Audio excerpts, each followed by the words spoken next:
पाकिस्तान ने करा double cross किसको? ईरान को। पाकिस्तान अमेरिका को डबल क्रॉस कर रहा था, चाइना को डबल क्रॉस कर रहा था, अब जाके उसने फाइनली ईरान को भी डबल क्रॉस कर दिया। देखिए जो डेस्परेशन है मुनीर मुनीर वाह की पाकिस्तान के अंदर, वो इतनी इतनी ज्यादा एक कोने पे खड़ी हो गई है कि भैया कहीं ना कहीं कुछ भी करके अपनी गद्दी को बचा के रखना है। आइए थोड़ी बात करते हैं इसके बारे में। नमस्कार, जय हिंद, जय Bharat and welcome to Dev talks. खबर यह है, ये आप सबने सुना होगा, ट्रंप ने बोला कि साहब पाकिस्तान के फ्लैग टैंकर्स वहां से निकले हैं एंड कहीं ना कहीं वो देखो एकदम गिफ्ट विफ्ट आया है डोनाल्ड ट्रंप को। पता ये चला ये पाकिस्तान के जो टैंकर्स थे वो पाकिस्तान के टैंकर्स नहीं थे, वो अमेरिका के जहाज थे जो वहां से निकाले गए हैं। पता ये अभी मतलब जो काफी इसके ऊपर काफी एक जबरदस्त मेल्टडाउन चल रहा है कि यार ये क्या हुआ। इसको बोलते हैं ऑयल मास्किंग। ठीक है, पाकिस्तान के नाम पे टैंकर निकला, लेकिन अमेरिका और कई तो लोग ये भी बोल रहे हैं इजराइल को बेच दिया है ये तेल। ईरान के दुश्मनों को बेच दिया ये तेल पाकिस्तान ने जाके। ये भी पूरा एक गेम चल रहा है वेयर होता क्या है कि मैरिटाइम ये ऑपरेशंस के अंदर कवर ऑपरेशंस होते हैं करीब कभी कभार। यूएस लिंक्ड एक वेसल ने पाकिस्तान का झंडा लगाया, पाकिस्तान का सैल्यूट मारा और वहां से निकल गए। इसको आज देख सकते हो आप स्टेट लेवल कोल्यूजन पे, क्योंकि अब देखिए यार इसको टेबल पे किसी तरह से बैठना है। आप सबको पता है कि भैया मैं मीडिएटर हूं, मैं ये हूं, मैं वो हूं, बड़ी बड़ी बकवास करी जा रही है। उसके ऊपर भी खैर लोग सवाल पूछ रहे हैं, यार पाकिस्तान तो सेफ ही नहीं है तो यहाँ पर मीडिएशन क्या करोगे। एनीवेज उसके ऊपर हम बात करेंगे। लेकिन बड़ी इंटरेस्टिंग सी चीज है कि ये शिपिंग मैकेनिक्स के पूरे ये जो सिस्टम को यूज करके ग्लोबल ऑयल जो होता है ना, फ्लैग और कन्वीनियंस में फ्लाई करता है समटाइम्स, एंड ओनरशिप की लेयरिंग होती है उसके ऊपर। जो एक शिप होगा पनामा, लाइबेरिया, मार्शल आइलैंड्स में रजिस्टर्ड होगा, owner company Dubai, Singapore, Hong Kong की है, तो कहीं ना कहीं वो फिर एक झंडा इधर उधर करके जो डार्क फ्लीट है उसमें ऐसे ऐसे काम करे जाते हैं जहां पर ship to ship transfers, AIS signal के जो गैप्स होते हैं, इनके ट्रैकिंग सिग्नल्स के गैप्स होते हैं, एंड जो कार्गो को सी में ब्लेंड किया जाता है, ये सारे काम ग्रे ऑपरेशंस के नाम से जाने जाते हैं। पाकिस्तान ने कुछ ऐसे ही करा। पाकिस्तान ने क्या करा कि यहाँ पर पता ये चल रहा है कि भैया अमेरिका के कुछ जो टैंकर्स उधर पे अमेरिका के ओनरशिप के वहां पर फंसे हुए थे, इन्होंने उसमें अपना झंडा लगवा के स्टेट्स ऑफ होर्मुज के साथ परमिशन परमिशन लेके इधर से निकाल लिए। अब ब्लूमबर्ग और इनकी तरफ से अगर आप देखें तो बड़े वो रिफ्यूटल करे जा रहे हैं कि नहीं नहीं ऐसा कोई शिप ही नहीं आया, ऐसा कुछ हुआ ही नहीं, ये ऐसे सब बकवास है। लेकिन वेस्टर्न मीडिया आप सबको पता है कि भैया पाकिस्तान की के जो जितने भी टट्टू वहां पर बैठे हुए हैं और इनके एडिटर्स तो एकदम घंटे लोग हैं, इनको तो समझ में नहीं आता कि पाकिस्तान कितना प्यारा प्यारा देश है। उस वजह से उनको वहां पर ओपनिंग मिलती है और वो कुछ भी छाप देते हैं। और ये चीज अभी की नहीं है, ये चीज तो आप देखेंगे कि साहब ये JF-17 जो जंग फाइटर 17 ब्लंडर के ऊपर कितने सारे लिखे गए चीजें, लेख लिखे गए, लेकिन अभी तक एक ढीले का ऑर्डर नहीं आया। And to a point South Sudan में जाके, सॉरी सुदान में जाके और लिबिया में जाके इन लोगों ने कुछ वहां पर डील शील करी थी। सऊदी अरेबिया ने उनको बोला है कि भाई साहब कोई डील डूल नहीं है। और ये भी कल न्यूज आई है, कोई डील डूल नहीं है। अगर तुम सोच भी रहे हो ना पाकिस्तान से कुछ लेने का, जरा उसको वहीं पर ही सोच को वहीं पर ही खत्म कर दो। ठीक है, तो this is the statement from the Saudis who come out and said this. Now देखिए यहां पर कहीं ना कहीं कुछ गड़बड़ करी है पाकिस्तानियों ने। टू अ पॉइंट जिस तरह के रिएक्शंस आ रहे हैं ईरान के अंदर से, people are getting a little pissed off. People are saying यार ये सारा इन लोगों ने करा क्या हमारे साथ, व्हाट हैव दे डन।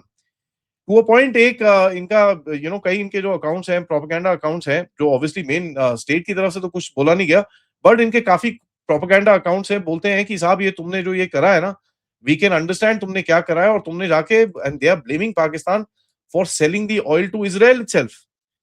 ठीक है, selling the oil to Israel कि भैया तुमने इजराइल को बेचा है हमारा तेल, हमारे दुश्मनों को बेचा है हमारा तेल, ये हम कभी भूलेंगे नहीं। तो ये स्टेटमेंट्स और इस तरह की चीजें ऑलरेडी बाहर आनी शुरू हो चुकी हैं। कहीं ना कहीं कुछ किस तरह इन लोगों ने किया होगा, ऑफ कोर्स वो तो है, प्राइवेट इंटरमीडियरीज होंगे कहीं ना कहीं, कुछ पेपर वर्क का कुछ ऊपर नीचे करा होगा इन लोगों ने, they would have forged some papers and they would have done something. And इन लोगों ने एक पूरा नैरेटिव बनाया कि भैया नहीं नहीं हम तो आपके साथ खड़े हैं सर, हम ये सर वो सर कर कुरा के यहाँ पर सिर नीचे करके इन लोगों ने बीच में से ये गेम खेला है। नाउ देखिए ईरान को भी पता है कि यार ये बदतमीज लोग हैं एंड ये बदतमीजी करते रहेंगे। एंड जिस तरह के वहां से जो स्टेटमेंट्स आ रहे हैं, of course Iran doesn't want to open another front with Pakistan, क्योंकि एक बड़ी क्लियर है यार, at the end of it अगर वहां पर भी एक और फ्रंट ईरान का खुला हुआ, that's not going to be beneficial to his own war effort, क्योंकि पाकिस्तान एक ग्राउंड पे कुछ कर सकता है। लेकिन ईरान को अभी एक ये दिखा होगा कि यार ये मरीन चरीन तो आ रहे हैं, पता चले साले पाकिस्तान बॉर्डर से अंदर घुस गए तो हमारी तो वाट लग जाएगी। ऑल्दो देखिए, इन ऑल ऑनेस्टी अगर मैं बोलूं कि साहब, अगर ये यहाँ पर घुसते भी हैं strategically, it won't make much sense for the American, क्योंकि देखिए आप 5-6 kilometre, 10 kilometre, 15 kilometre, 25 kilometre, 100 kilometre land भी ले लो ईरान का, it won't make much of a difference to the strategic picture, क्योंकि उसके आगे लेने की आपकी भी कैपेसिटी नहीं है। तो ये पाकिस्तान का जो डबल क्रॉस है स्ट्रेट्स ऑफ हॉर्मुज के अंदर, जो इसने ये चीजें करी हैं, this actually tells you that the reality is that America ने पाकिस्तान को यूज करा है फिर से। यहां तक कि ये खबरें आई कि ये जो शहबाज शरीफ ने एक ट्वीट किया था अबाउट, हाँ जी, we are happy to be mediator and all that stuff, वो भी अमेरिकन व्हाइट हाउस से लिख के आया था इनको कि क्या ट्वीट करना है, आप ट्वीट करो, उसके बाद ट्रंप आपका एक स्क्रीनशॉट लेके अपने अकाउंट में डालेगा and that's how we will go forward. ये भी पता चल रहा है। टू अ पॉइंट मैं आपको बताऊं कि ख्वाजा आसिफ, देखिए ख्वाजा आसिफ को आप कई बार सच्चाई बोल देता है, जैसे उसने मेरा डायलॉग टॉयलेट पेपर का चुराया हुआ है, लेकिन बात तो सच है। इसने कल एक स्टेटमेंट डाला कि goal of the war seems to have shifted to Hormuz which was open before the war. ठीक है, तो यहां पर इसने एक ईरानियन लाइन लेने की कोशिश करी है, although this is a very fantastical sort of a statement to make, कि भैया पहले भी तो खुली थी, अभी अभी खोलने की कोशिश कर रहे हो, डिफरेंस क्या है? वेल, डिफरेंस एक ही है कि ईरान की रीढ़ की हड्डी तोड़ दी है इन लोगों ने, वो खड़ा हुआ है अभी भी, प्लास्टर वास्टर लगा के खड़ा हुआ है, उसके अंदर कोई डाउट नहीं है, और वो खड़ा रहेगा, उसके अंदर भी कोई डाउट नहीं है। लेकिन जो डैमेज ईरान को हुआ है, if you're not wanting to take that into consideration, then you know what, that's not realistic analysis. Iran is standing, is still fighting, लेकिन they've been beat really badly. ठीक है, उनकी हालत खराब करी है, उनके उनके आपके इंफ्रास्ट्रक्चर तोड़ दिया आपने उनका, the kind of bombing which is happening inside is bad. कितने लीडरशिप मारी है आपने उनकी। So if Khwaja Asif doesn't understand that, तो फिर क्या ही बोल सकते हैं। अब देखिए, ये बड़ा एक इंटरेस्टिंग सा मामला है जहां पर Pakistan finds itself in a very very precarious position. To a point, कल एक मैं जैसे सेफ्टी की आपसे बात कर रहा था, एक बंदे ने इनसे सवाल पूछा, इनके जो फॉरेन मिनिस्टर है, फॉरेन स्पोक्स पर्सन है, सुनिए क्या कहते हैं about the safety in Pakistan. Already, and they told us to come to you. We've heard from our sources in DC that one of the reasons why there is a holdup or was a holdup of Islamabad being confirmed as a possible venue for talks potentially was because of security concerns in DC. Is this something that you can address or speak to, please? Pakistan is very safe and secure, so I don't think that these safety concerns were any had any validity.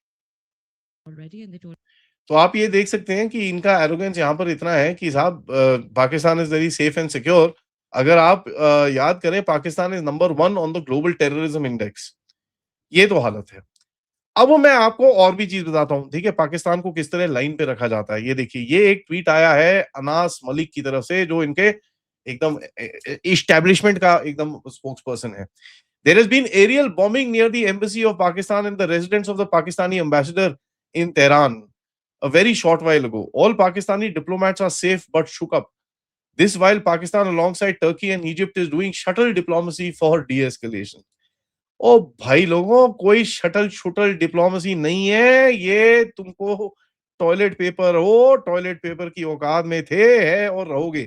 तुम्हारा झंडे को तक अपना पिछवाड़ा पोंछ के उन्होंने ship के आगे लगा के वहां से निकाल लिया। ईरान को तो उन्होंने जो करा करा। तुम्हारी जो डबल क्रॉस करी है वो भी तुमको अभी तक समझ में नहीं आया कि भैया हमारे तो ये तो सारे अमेरिकन हमारी पतलून निकाल के ले जाएंगे, हमको पता भी नहीं चलेगा। And do these Pakistanis really think that Pakistan is sitting on a position where it can actually make a difference? They really need to, they really need to think again. ठीक है, ये जो बड़े बड़े बच्चों की गेम है ना, पाकिस्तान वहां पर एक लॉलीपॉप खाता हुआ बच्चा भी नहीं है। He is not even there yet, उसकी औकात उतनी भी नहीं है यहाँ पर। एंड बातें बातें देखो बड़ी बड़ी। टू अ पॉइंट, ये अपने झंडे लगवा के ईरान को डबल क्रॉस कर रहे हैं। जो, अब भाई मेरे को ये बताओ, मुस्लिम उम्मा कहाँ गया आपका? ठीक है, जो मुस्लिम कंसोलिडेशन के लिए मोटे मोटे आंसू बहाते हो, ये करते हो, क्या कहाँ गया वो? It went out the window. ठीक है जी, कंसोलिडेशन जो आप मुस्लिम्स की कर रहे थे, इतना सब कुछ आपने बोला कि भैया अब तो शिया सुन्नी हट गया, ये हो गया जी, वो हो गया जी, हम लड़ेंगे, हम मरेंगे। पाकिस्तान के अंदर देखिए, आपको रियलिटी पता चलेगी। जिस तरह से शियाज के पीछे आज पाकिस्तान पड़ा है, that tells you the reality that Pakistan की इंटेंशंस क्या है। That tells you the actual reality. And मेरे हिसाब से, let me just say this, ये जो पाकिस्तान की तरफ से एक रिलक्टेंस है कि भाई मैं इसको, मेरे को इस वॉर के अंदर नहीं घुसना, नहीं नहीं, मेरे को नहीं जाना इसके अंदर, ना ना, मेरे को नहीं, मेरे को बहुत लग जाएगी, ये हो जाएगा। ये जो कुछ चीजें करी जा रही है ना is to basically finger that reluctance. एक टाइम ऐसा आएगा where Iran is going to say साले बहुत हो गया यार, मैंने बहुत ड्रामा सहन कर लिया तेरे से, अब मैं तेरे को दिखाता हूँ। और 4-6 अगर मिसाइलें यहाँ पर फेंक दी, then Pakistan becomes automatically a belligerent in this war. ये सब चीजें कर कुरा के आप पाकिस्तान को एक ऐसी जगह पे लाके खड़ा कर रहे हो, and the Americans are doing this on purpose and the Saudis are doing this on purpose, Emiratis are doing this on purpose कि भैया इनको इनको जरा घुसाओ अंदर, ठीक है? बिकॉज़ पाकिस्तान किसी का सगा नहीं है एंड इनको ये भी पता है कि यार पाकिस्तान क्या है, ठीक है, कोई 100,000, 5,000, 10,000 बंदे पाकिस्तान के मर-मुरा भी गए तो क्या फ़र्क पड़ता है? दे देंगे उसको 1 आधा billion dollar. So I don't know whether this is basically being a coax to push Pakistan into this battle कि बेटा तू घुस नहीं रहा। अच्छा अच्छा, डोंट वरी, अपना झंडा दियो जरा, झंडा लगा के क्रॉस करके ईरान को डबल क्रॉस करा, कितना सहेगा ईरान? देखिए ईरान के पास इस टाइम पे ऑप्शंस बड़े कम है एंड ईरान नोज अगर उसने कहीं पे भी कोई गलती करी अमेरिका को एक अपर हैंड मिल जाएगा। Will Iran tolerate this double cross from Pakistan going forward? ये तो समय ही बताएगा, या पाकिस्तान अंदर से जलेगा। Let's wait and watch. But तब तक वीडियो को लाइक करिए, सब्सक्राइब करिए and share this with your friends and families. And of course if you can do support the channel, QR code, PayPal, super sticker, super chats is the way to do it. मिलते हैं थोड़ी देर में धुरंधर के साथ, तब तक नमस्कार, जय हिंद, जय भारत।